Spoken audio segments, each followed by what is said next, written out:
എബ്രായ ലേഖനം 13-ാം അധ്യായം പ്രായോഗിക ക്രിസ്തീയ ജീവിതത്തിൽ നടപ്പിലാക്കേണ്ട അനേക നിർദ്ദേശങ്ങളാണ് നമുക്ക് കാണുവാനായിട്ട് സാധിക്കുന്നത്. സഹോദരപ്രീതി നിലനിൽക്കട്ടെ, അതിഥി സൽക്കാരം മറക്കരുത്.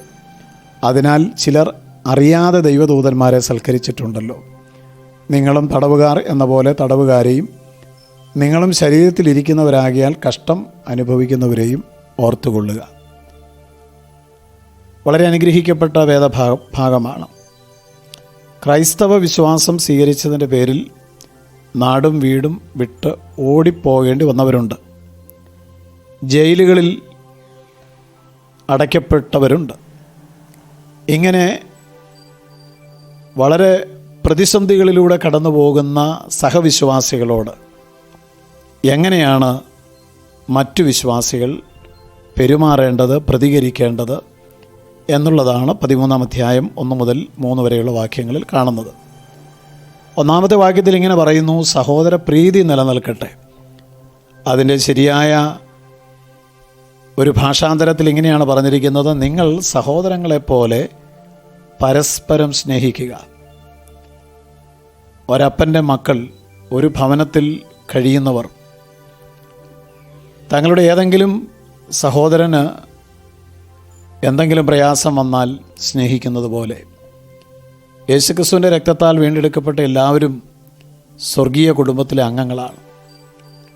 ദൈവം അവർക്ക് പിതാവാണ്. ഈ ഭൂമിയിൽ അവർ സഹോദരങ്ങളെപ്പോലെ ജീവിക്കേണ്ടവരാണ്. ഓരോരുത്തൻ മറ്റുള്ളവനെ അങ്ങനെ വേണം കരുതുവാൻ. ഇതാണ് ഇവിടെ ഓർപ്പിക്കുന്നത്. സഹോദരങ്ങളെപ്പോലെ സ്നേഹിക്കുവാൻ നമുക്ക് കഴിയണം. നമ്മുടെ സ്നേഹം ഏതെല്ലാം മേഖലകളിലാണ് നമ്മൾ പ്രായോഗികമാക്കേണ്ടത് എന്ന് ഇവിടെ പറഞ്ഞിരിക്കുന്നു. അതിഥികളെ ഉപചരിക്കുന്ന കാര്യത്തിൽ ഉപേക്ഷ വിചാരിക്കരുത്. യേശുവിൽ വിശ്വസിച്ചതിൻ്റെ പേരിൽ നാടും വീടും വിട്ട് ഓടേണ്ടി വന്നവരും, തെരുവുകളിൽ അലയേണ്ടി വന്നവരും, കടത്തിണ്ണകളിൽ അഭയം പ്രാപിക്കേണ്ടി വന്നവരും, തലചായ്ക്കുവാൻ ഇടമില്ലാത്ത ധാരാളം ആളുകളും അന്നത്തെ കാലത്തുണ്ടായിരുന്നു. അവർക്ക് അഭയം കൊടുക്കുവാൻ മറ്റുള്ളവർ മനസ്സ് കാണിച്ചിരുന്നില്ല. എന്നാൽ ഏതെങ്കിലും വിധത്തിൽ ഇങ്ങനെ അലയുന്നവരെ കണ്ടാൽ, അവർ വന്ന് അഭയം ചോദിച്ചാൽ, അതിഥികളെപ്പോലെ തന്നെ നിങ്ങൾ അവരെ സ്വീകരിക്കണം. അത് നിങ്ങൾക്ക് അനുഗ്രഹമാണ്. അവർക്ക് നിങ്ങൾ അഭയം കൊടുക്കാതിരിക്കരുത്. അവരുടെ ആവശ്യങ്ങൾ കണ്ട് നിങ്ങൾ കണ്ണടയ്ക്കരുത്. നിങ്ങൾ സഹോദരങ്ങളാണ്. നിങ്ങളുടെ സ്നേഹം പ്രായോഗികമാക്കേണ്ട ഒരു മേഖല, നിങ്ങൾ സഹോദരങ്ങളാണ് എന്ന് തെളിയിക്കേണ്ട ഒരു മേഖല ഈ കാര്യത്തിൽ കൂടി നിങ്ങൾ വെളിപ്പെടുത്തണം എന്ന് അവിടെ ആവശ്യപ്പെടുകയാണ്. എത്രയോ പ്രിയപ്പെട്ടവർ ഇതുപോലെയുള്ള ആവശ്യങ്ങളുമായി നമ്മുടെ മുമ്പിൽ വന്നു നിൽക്കുമ്പോൾ പലപ്പോഴും കണ്ടില്ല എന്ന് നടിക്കാറല്ലേ നാം പലരും.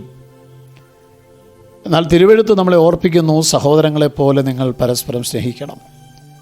മാത്രമല്ല, നിങ്ങൾ അവരോടുകൂടെ തടവിലായിരുന്നു എന്ന പോലെ തടവുകാരെയും, നിങ്ങളും അവരോടൊപ്പം പീഡനം സഹിക്കുന്നവർ എന്ന പോലെ പീഡിതരെയും ഓർത്തുകൊള്ളണം.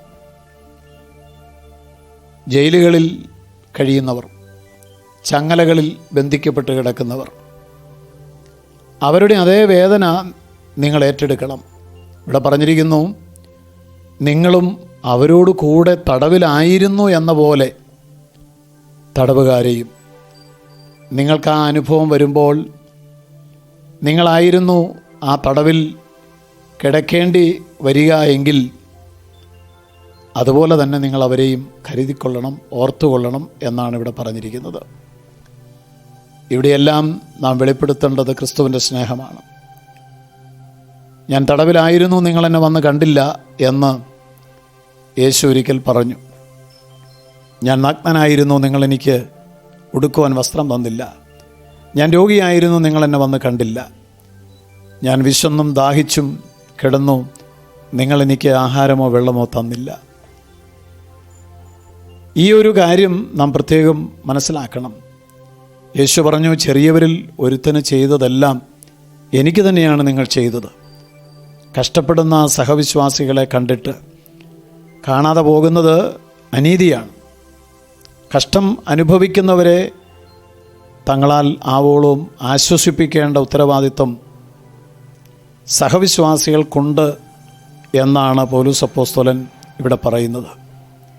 യേശുക്രിസ്തുവിനെ അറിഞ്ഞവരും ദൈവത്തെ സ്നേഹിക്കുന്നവരും ഒരു വശത്ത് വളരെ സൗഭാഗ്യത്തോടെ കഴിയുന്നുണ്ട്. എന്നാൽ മറുവശത്ത് പട്ടിണിയിലും കുഞ്ഞുങ്ങളെ പഠിപ്പിക്കുവാൻ നിവൃത്തിയില്ലാത്ത അവസ്ഥയിലും നാടും വീടും വിട്ട് വാടക വീടുകളിൽ അഭയം പ്രാപിക്കേണ്ടി വന്നവരും അങ്ങനെ ഒരുപാട് പ്രശ്നങ്ങളിലൂടെ കടന്നു പോകുന്നവരും നമ്മുടെ സമൂഹത്തിലുണ്ട്. അവർക്ക് നാം ഒരാശ്വാസം ആയിരിക്കണം. അതാണ് ഇന്നത്തെ വചനം നമ്മോട് സംസാരിക്കുന്നത്. ഈ ചെറിയവരിൽ ഒരുത്തന് ചെയ്തത് എല്ലാം നിങ്ങൾ എനിക്ക് ചെയ്തു. നമുക്ക് അങ്ങനെ നമ്മുടെ സഹോദരപ്രീതി തെളിയിക്കാം. സ്വർഗീയ പിതാവേ, അവിടുത്തെ വിലയേറിയ വചനം ഞങ്ങൾ കേട്ടു. ഇത് ഞങ്ങളുടെ ഹൃദയത്തിൽ കരുതുവാനും സംഗ്രഹിപ്പാനും